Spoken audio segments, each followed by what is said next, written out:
Om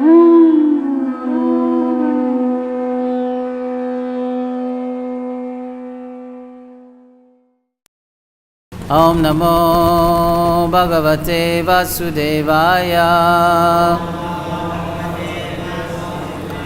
Om Namo Bhagavate Vasudevaya. Om Namo Bhagavate Vasudevaya. So 7th Canto, The Science of God, Chapter 15, entitled Instructions for Civilized Human Beings, and it's text 48, 49, 50, and 51. So we're going to read the Sanskrit of 50 with the word for word, and then we'll go back and read 48, 49, 50, 51, and the purport. Dravya Shukshma Vipaka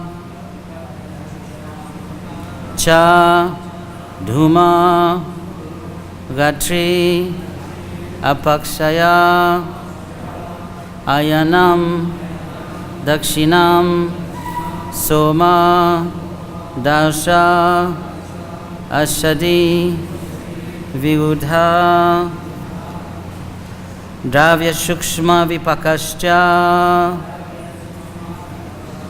Dhumo Gatri Apakshaya Ayanam Dakshinam Somo Dasha Oshadhi Virudha Dravya Shukshma Vipaka.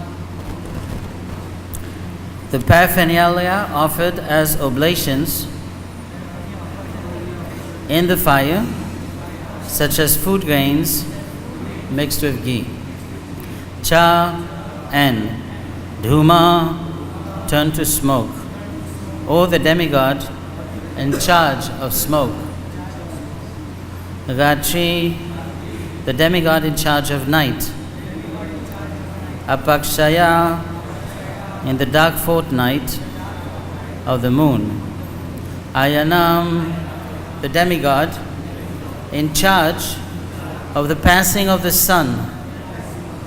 Dakshinam, in the southern zone. Soma, the moon. Pillow. Dasha, returning. Oshadhi, plant life on the surface of the earth. Virudha, vegetation in general. So I'm going back to 48, 49 text, and then we'll go to 50, 51. The ritualistic ceremonies and sacrifices known as Agni Hotra Yagya, Dasha Yagya, Punamasa Yagya, Chaturmasya Yagya, Pasu Yagya, Soma Yagya are all symptomized by the killing of animals and the burning of many valuables, especially food grains, all for the fulfillment of material desires and the creation of anxiety. Fulfillment of material desires and the creation of anxiety. Performing such sacrifices, worshipping Vaishvadev, and performing the ceremony of Bali Harana, which all supposedly constitute the goal of life, as well as constructing temples for the demigods, building resting houses and gardens, digging wells for distribution of water, establishing booths for the distribution of food, and performing activities for public welfare. These are all symptomized by attachment of material desires. 50-51 text. No pillow. My dear King Yudhishthira, when oblation of ghee and food grains like barley and sesame I offered in sacrifice, they turn into celestial smoke, which carries one to successively higher planetary system like the kingdom of Duma, Ratri, Krishna Paksha, Dakshinam, and ultimately the moon. Then, however, the performers of sacrifice descend again to earth to become herbs, creepers, vegetables, and food grains. These are eaten by different living entities and turn into semen, which is injected into female bodies Thus one takes birth again and again. Purport. Purport by His Divine Grace A.C. Bhakti-Vedanta Swami Srila Prabhupada Ki.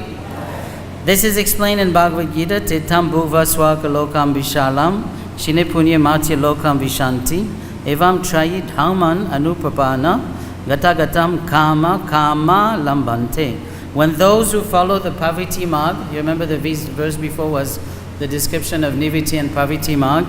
So when those follows the Paviti Marg have enjoyed in heavenly sense pleasure, they return to this mortal planet again.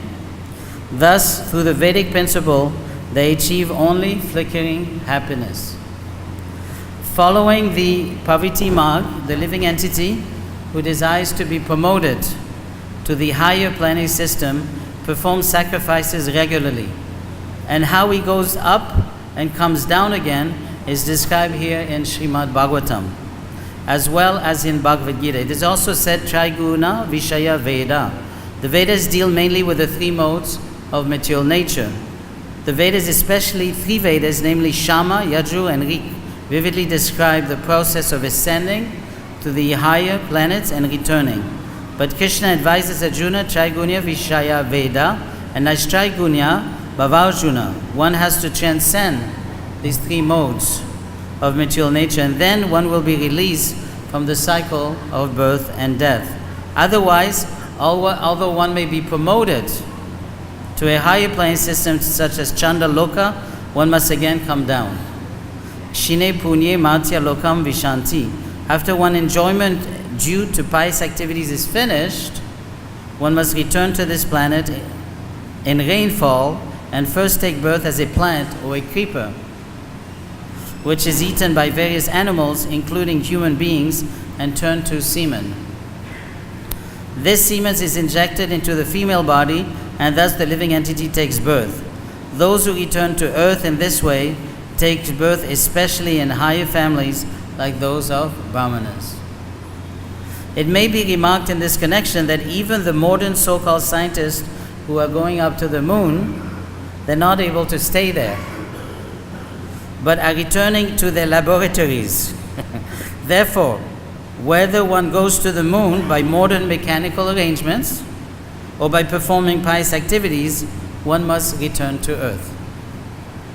That is clearly stated in this verse and explained in Bhagavad-Gita.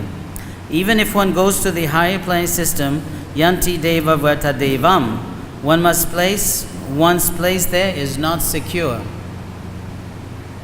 One must return to Matya Loka, the planet of death. Abhama Bhuvana Loka Puna Avartina Juna. Aside from the moon, even if one goes to Bhama Loka, one must return.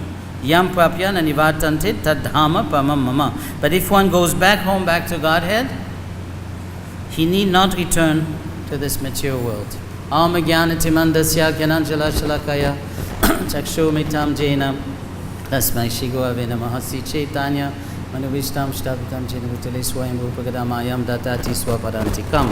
Shri Krishna Chaitanya Prabhu Nityananda Shri Advaita Gadada Shivasari Go Bhaktavinda Hare Krishna Krishna Krishna Hare Hare Hare Rama Rama Rama Hare Hare Vanshakal Paturubhyacha Kripasinubhyai Vacha Patitanam Pavanivyo Vaishnavivyo Namo Nama Om Vishnu Padaya Krishna Vishnaya Bhutale Srimate Bhakti-Vedanta Swami Tinamini Namaste Saraswati Deve Gauravani Pacharine Nivishesha Shunyavadi Vachatete Shtarine. So up, down. So if you look at it from a perspective of spiritual inhabitants, then he's thinking that these people are really nuts because they're going up, they're going down, they're going up, they're going down. Prabhupada explains that Maya is kicking in the face of the materialist, and the materialist is saying, give me more, give me more. So from a materialistic perspective, it seems very interesting, very enjoyable. But if someone looks from a higher perspective, it looks insanity. Maya has two potencies. The first potency, it projects you into Maya, and the second one, it holds you. So after 1 billion lifetimes it's not working, one should think that you come to the realization that Maya is not very interesting. But Maya is very smart. She said, it's not me. My environment is very good. It's just you did not try the right thing. So you try 1 billion one more time, but in this way. And then next time it doesn't work, 1 billion 2 times. So we're always thinking, yes, it's not working. So this is called unconsciousness, totally unconscious. Maya is always keeping us unconscious. Unless you're unconscious, how you can follow Maya? Like for example, there was a discussion between Prabhupada and this Cardinal Danielou. He's a French cardinal. So Yogeshwar Prabhu was translating, and Prabhupada said in the Bible, they say you shall not kill. He said, we don't kill. Animals have no soul. So if you think the animal has no soul, it's easy to eat the animal. It's just an animal. It's just a stone. It's nothing. It's an object. Like you have all these different organizations in the West for protection for animals, but they don't protect the cow. They protect the dogs and they protect the cats. And then you see on the television these poor cats and these poor dogs, they're nearly ready to cry, please protect them. So why are we protecting cats and dogs? Because we have a relationship. This unconsciousness means impersonalism. Impersonalism doesn't mean just Mayavadi. It means to not be personal. Like for example, I had a co-worker, she had a cow. She used to eat cow, but not her cow, because she had a relationship with her cow. If you look at the eyes of the cow, you see how the cow looks at you. How can you kill the cow? How can you cut the throat?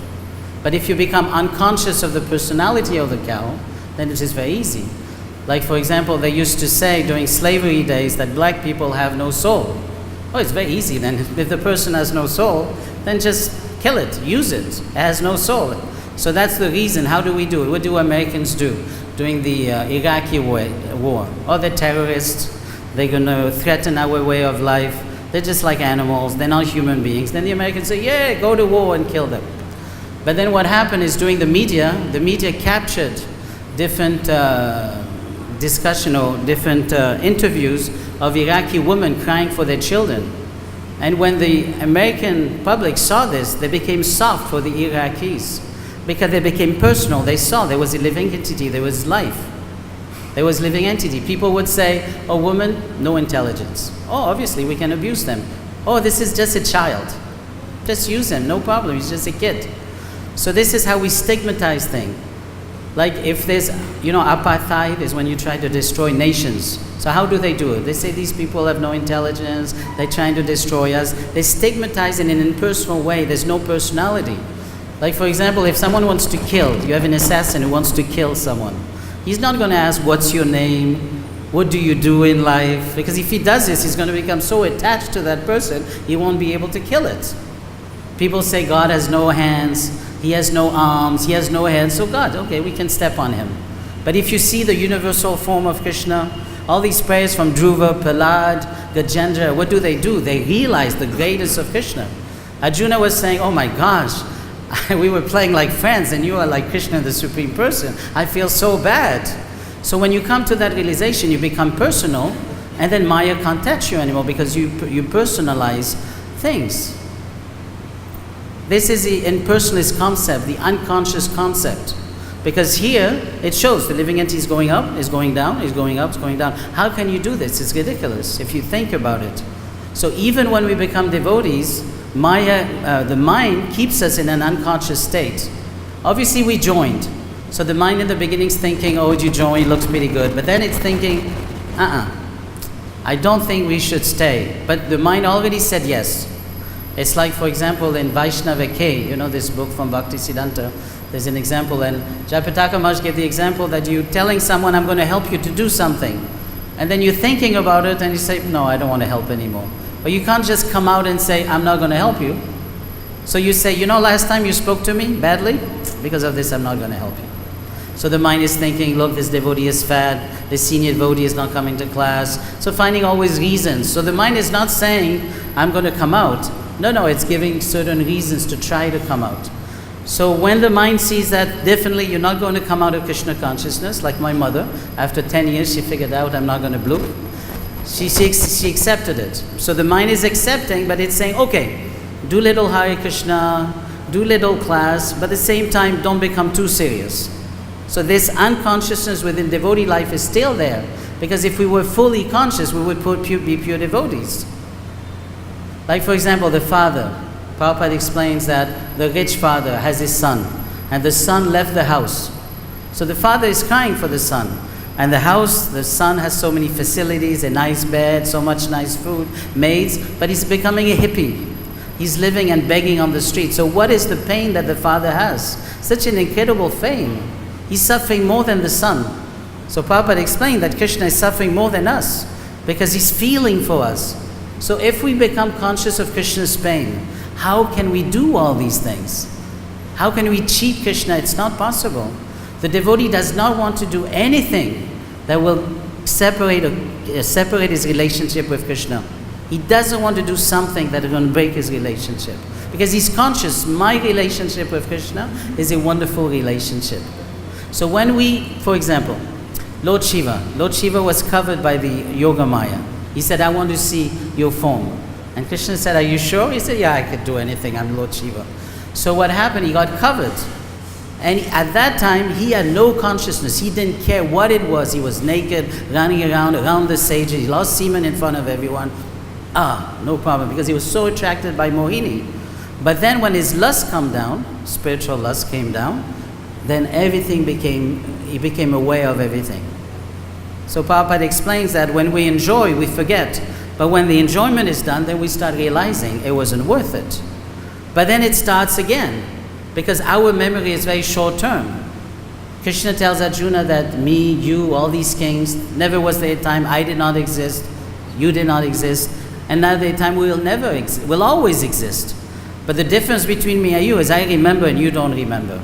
We can't even remember what happened yesterday. But if we were conscious of all the activities we did in a billion lifetimes, we would be crawling into a hole. We would be thinking, my gosh, I did all these things in so many lifetimes. But the unconsciousness is there. That's what keeps us in material existence, and that is impersonalism. How do the government keep the people under control? Give them little social insurance, give them little food, little facilities. During the Roman Empire, they would do, circus games. Everyone had games. They were so happy. The government is so nice. But at the same time, the government is not nice, but they're covering them by giving them facilities. So that's what Maya does. She gives little enjoyment just so we can continue and say, hey, I'm not so bad after all. You say, yeah, it's pretty good. Let's continue. Let's go on. So this is unconscious. We're going up, we're going down, we're going up, we're going down, and we're thinking everything's okay. So that's why when we come to class, we go to Mangalati, we associate with devotees, we become conscious. But the problem is when we stop that association because we're not that advanced, we lose consciousness, and at that time Maya takes over from us. So we have to some way or another be able to always be maintained in devotee association, the chanting and these different activities, so we can maintain this and remain conscious. Now when we come to the point of spiritual enjoyment, there'll be no problem, because the spiritual pleasure will be stronger than the material pleasure. And when you see, it's like, for example, a child plays with toys, like the merry-go-round. My daughter loves the merry-go-round. I cannot go on the merry-go-round anymore. I used to, because the enjoyment I had as a kid don't attract me anymore as an adult. I don't play with cars anymore. My children play with cars because it has changed. So when we come to the spiritual platform, all the material activities, there's no attraction. You don't even have to make an effort. It's just not attractive anymore. Prabhupada says that the living entity, the pure devotee, spits on the thought of sex life. But if you tell this to a materialist, the materialist would think, wow, that's pretty advanced. How can you do that? It's like, for example, you joining Krishna consciousness. Why? Or you're eating something, and you get sick, you have an indigestion. Do you want to eat again? You don't want to eat again. Someone's saying, wow, you're not eating, you're pretty advanced. I can't eat, I have an indigestion. So when we join, a lot of times we have a material indigestion. There's 4 types of people who come, but a lot of times we're kind of tired of material life. So we have indigestion, and then it's like we give up, we're so advanced. But then gradually, as the indigestion goes away, the taste comes back, and we want to start eating again. So unless we develop knowledge and become conscious of what we're actually doing, take a serious decision that, yes, I came, I didn't want to eat anymore, I want to eat again, but that's not the path, then we come back, we go back. So many people, they come and they go. It's all based on a question of being conscious of things, of being personal. The devotee is very thoughtful, he's conscious, he's personal. Prabhupada's relationship was so personal. That's why people were so attracted to Prabhupada, because Prabhupada was so kind, he took care. Bhavamananda Prabhu, in one of his memories, says that he was sick during the time that Prabhupada was, on his deathbed. So So then Prabhupada, when he saw Brahmananda, he said, I didn't see you for many days. What happened? He says, oh, I was a little sick. And Prabhupada was so concerned for him. He's like on the bed, ready to leave his body, but he's so concerned about Brahmananda Prabhu. That is personalism. And that is Krishna's personalism. I was distributing books, and there was the Bhagavad-Gita, Krishna and Arjuna. This Muslim man tells me, that is not God. I said, why? He said, because he has a mouth. So if he has a mouth, he has to eat. And if he eats, he passes stool, so it's not God. So that's impersonalism, because I'm thinking God is like me. But if we realize the greatness of Krishna, if we realize the greatness of Krishna consciousness, Maya cannot touch us.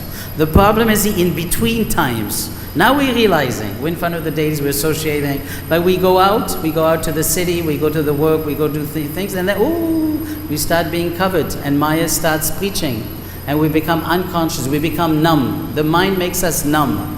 Impersonally makes us numb. How can you kill people? How can you destroy? It's like, if I go on the altar, I don't know how to dress, let's say. But if someone tells me the deity is like a person, then I know how to dress the deity. I know how to put pants, dhoti, I know how to put shirt. It's a person, I put it on myself. Because you see, this is a person, and I treat that person as a person. But the tendency of Maya is to make us impersonal. And impersonal means that we care only about ourselves. You know, there's many passages in the Bhagavatam where Prabhupada says that the soul is even envious of itself.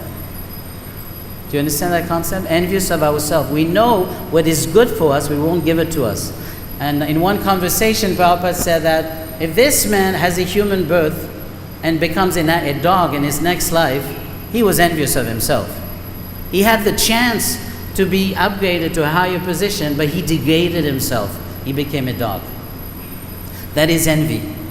So Maya has this tendency to keep us very strongly, like, you know that story of Liquid Beauty. This prince was so attracted by this princess.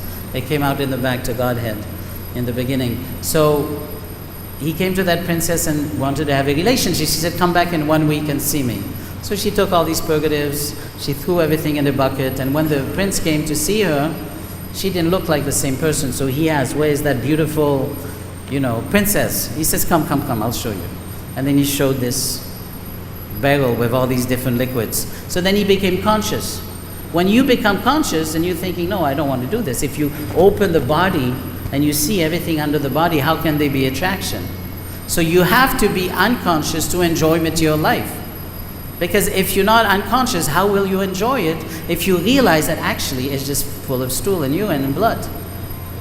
When someone cheats on other person, you have to be unconscious, not realize the feeling that that person will have when it understands that you cheated that person. When you come in front of that person and that person is crying and suffering, then you feel bad, you become conscious, I created pain. But if you had realized this during the moment that you were doing it, you would have not done it because you become conscious. So this up and down thing that is explained here is due to unconsciousness always thinking that I will find that special place.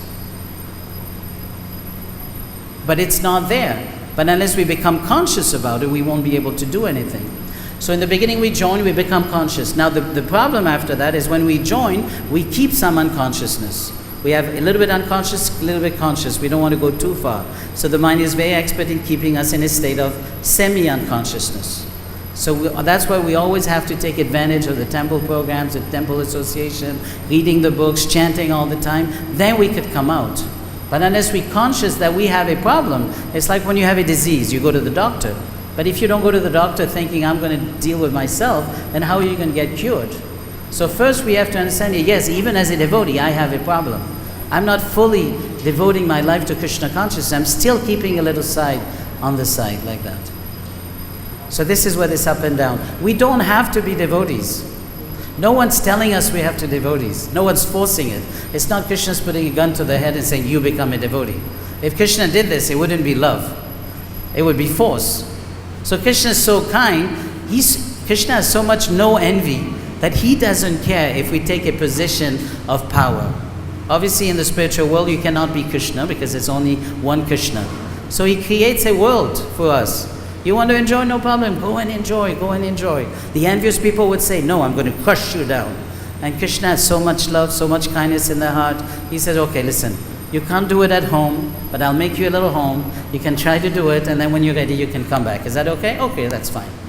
And the living entity thinking, I just don't like this Krishna, because this Krishna is what I want to be. So we're enjoying, and Krishna's trying to send the sadhus, send the scriptures, come himself, try to wake us up, bring us back. It's not working. So we're going up and down, and gradually Krishna's making us conscious, more conscious. And then we realize this is not going to work out. And then we come and we become serious in Krishna consciousness. So that's one direction of the verse that I took today. Do you have any questions or comments? You don't have in mind?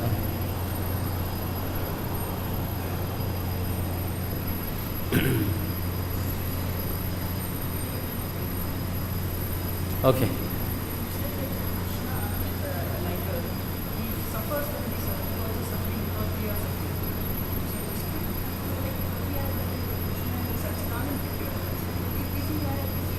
You don't have the mic, it's not working? Oh. Louder.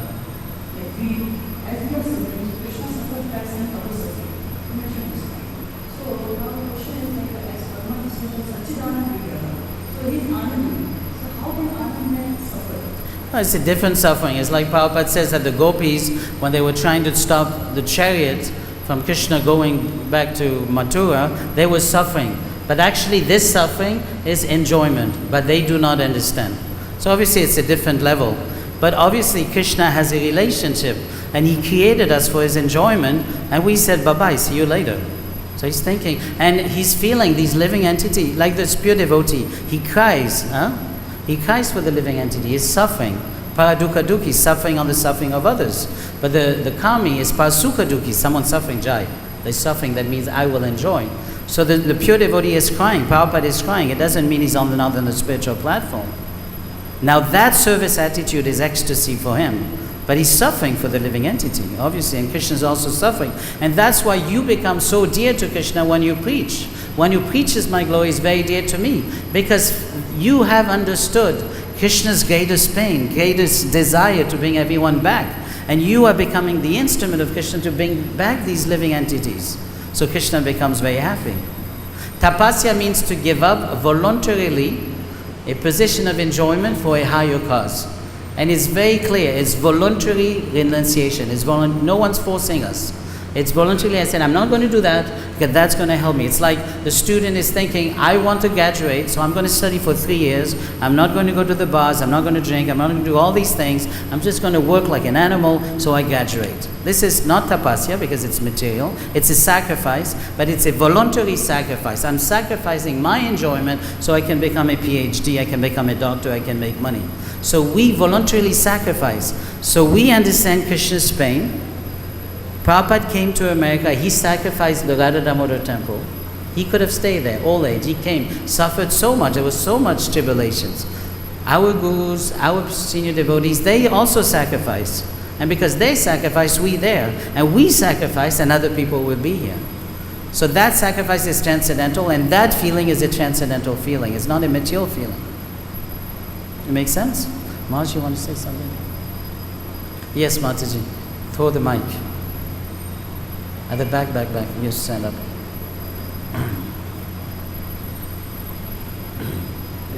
Oh, sorry.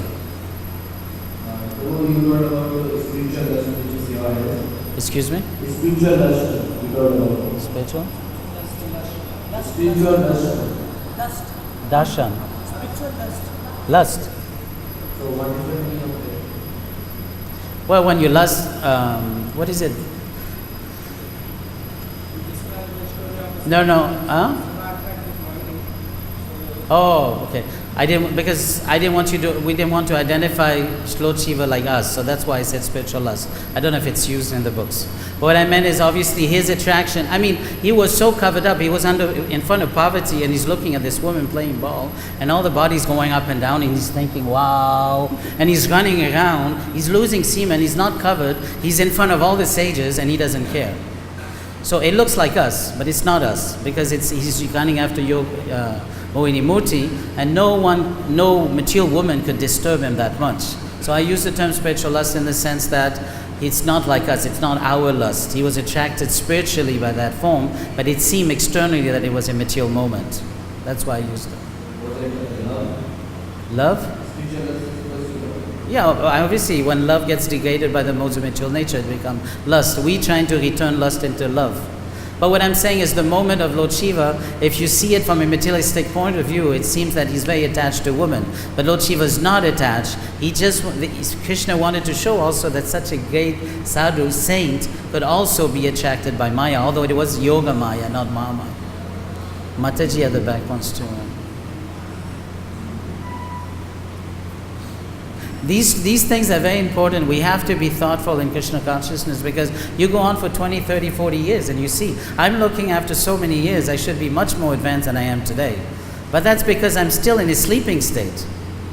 I remember when in the 80s when we didn't ask questions, then people would say, you were like a sleeping, what do they say? It's like being sleeping in the class. It's a sleeping person because we're not asking questions. But that's what we do. We're not aware. We're not conscious. And this is how Maya and the mind keeps us down. We're not conscious. And after so many years, we're chanting Hare Krishna and nothing's happening. Because we're still keeping this thing and not being unconscious. Yes, Mata. Thank you, class. My question is also related to just a previous question, but you've already elaborated on it. But I have a question which is outside of the context of today's class, which I will only ask if there are no questions. Okay, ask. I don't know. Any other questions? Okay, thank you. But I have a very long-standing question about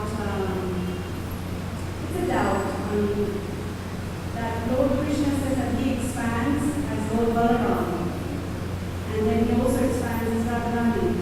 His pleasurable receives manifestation is Sri Radharani. So there's Krishna who expands as Balaram and as Radharani. So this doubt, somehow this question is there in my mind, that does that mean that there was a time when there was only Krishna, he was alone, and there was no Balaram and no Radharani? I wasn't there. I'm not sure. Can you Krishna becomes one, he becomes two again, and I don't know. I never read, so you want to explain, Maj, any comments on this one? Her question is, was there a time Krishna was alone? I don't think Krishna was never alone. Krishna is always having spiritual dates. Imagine you have your kid, you don't have to arrange dates for him, he makes his own dates. He creates his own people, he creates his own fun. So Krishna has to be with people all the time, but I wasn't there, so I'm not sure. You want to explain this? Prabhu wants to, maybe Prabhupada said, you want to give the mic to Prabhu?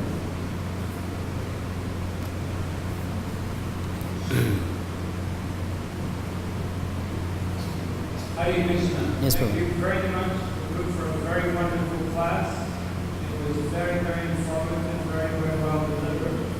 You were making the point that we are still asleep and we are awakening to full Krishna consciousness. Not you, me. This question that Jamuna Mataji asked is a question by a person who is, like all of us, like most of us, you and me, still partially asleep. Because in material consciousness to material thinking, there must be a time before something began. Oh yeah, that's true. Something began 2 minutes before, 5 minutes before, 5 days before. There was a pre-existence. So that is the nature of the question. Because it's a linear way of thinking of how we experience everything.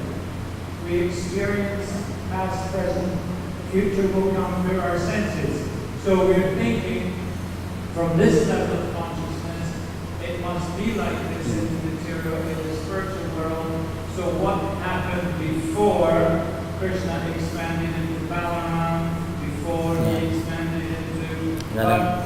we can understand that it was always there. Krishna always had his pleasure potencies, but it's very, very difficult to understand from it. It doesn't make any sense from pure consciousness. And there's a lot of things that don't make sense from material consciousness. One time I was on a walk with Srila Prabhupada going down the Chatikara road before before it became the Bhakti-Yoga road. And one visiting sannyasi from the United States, he had come, and after some time on the walk, Prabhupada acknowledged him.